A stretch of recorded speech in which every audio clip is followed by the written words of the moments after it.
YB, saya Faizal dari Malaysia Kini.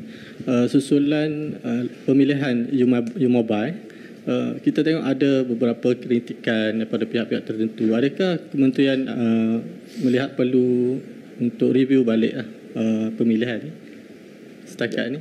Tidak. Kalau kita lihat dalam sidang parlimen,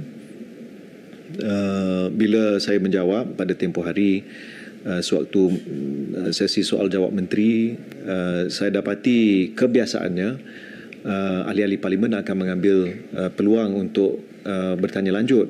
Ada yang membangkitkan soalan, dan sekiranya ada di kalangan mereka yang ingin mendapat maklumat tambahan, saya sedia untuk memberikan.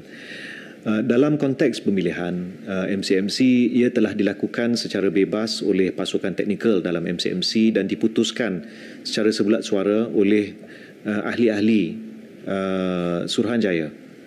Jadi tidak, pihak pentadbiran tidak terlibat, tidak masuk campur. Dan saya perlu peringatkan, ini bukan kontrak, ini bukan lesen. Instrumennya nanti adalah spektrum 3.6 GHz yang dikenali juga sebagai F2 yang boleh diberikan untuk dibangunkan rangkaian 5G kedua. Jadi tidak ada dana awam yang terlibat dalam membangunkan rangkaian 5G kedua negara. Dan dari segi aspek pengurusan, tata kelola, governance, setakat ini semua berjalan dengan tertib. Tidak ada campur tangan. Mungkin dari satu sudut, ada yang bertanya adakah pihak yang menerima ini layak menerima. Dia layak untuk bertanding sebab syarat yang dikenakan untuk sesiapa yang ingin memasukkan permohonan untuk menjadi syarikat yang akan menerajui pembangunan rangkaian 5G kedua, dia mesti lengkap SHA, dia punya shareholding agreement, pegangan saham dalam DNB, dan ada 3 syarikat sahaja yang layak, iaitu Celcom Digi, Maxis dan U-Mobile. Jadi dari segi mata kasarnya, ketiga-tiga ni ada boleh masuk permohonan dan boleh menang. Tapi seperti yang saya pernah jelaskan semalam di parlimen, dan saya jelaskan sekarang, aspek yang diberi pertimbangan oleh pihak MCMC, dia melibatkan aspek rancangan perniagaan, business plan, rancangan teknikal untuk membangunkan network, dan juga performance.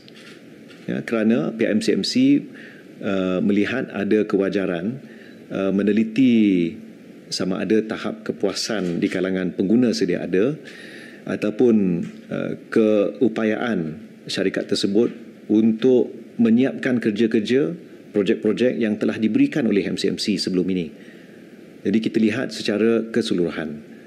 Dan kalau kita buat perbandingan, Celcom Digi mempunyai 18,000 menara, akan ada 18,000 menara setelah mereka melengkapkan proses integrasi, dan Maxis mempunyai 12,000 menara, U-Mobile mempunyai 10,000 menara. Jadi tidak terlalu jauh berbeza. Jadi ketiga-tiga syarikat ini layak untuk masukkan permohonan, dan ketiga-tiga layak untuk diangkat dan dipilih untuk membangunkan. Tapi apa yang Suruhanjaya telah putuskan, apa MCMC telah putuskan ialah U-Mobile. Saya akur dengan keputusan MCMC.